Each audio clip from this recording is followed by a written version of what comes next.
You need to know the difference between hourly based and project based pricing when you're working on Upwork, because when you pitch for a job, it's going to sit between one of those. You're going to need to decide with the client what is best for the project that you're working on. So hourly based pricing is pretty obvious. You tell the client how long something's going to take and they pay you by the hour. When you're starting out, you can end up kind of screwing yourself over a little bit because you're not going to know exactly how long things take. So where you can, I'd encourage you to overestimate. We call that under-promising and over-delivering. So you tell someone it's going to take a bit longer than what you think, and then you come in underneath your estimation. But it's slightly better than you estimating 2 hours for a job and it taking 6. Don't worry about being fast, because that's not necessarily what people want. They want the job done well when they hire a freelancer. Worry about doing the job to the highest standard. So with hourly, you make an estimation on hours, you get the job, the client pays you by hour. With Upwork, you get a little tracker.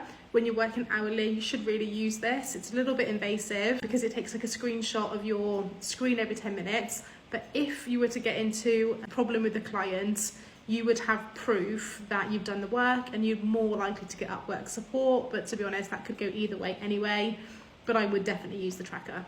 Project-based pricing is when you tell the client how long the entire project's going to take. This is really where you want to be as a freelancer, but generally it takes a little bit of time to get here. But let's say a client wants a blog written. You might say, I can write those 1,000 words for $20. So that's a project rate. You're paying for the entire deliverable of those 1,000 words at $20.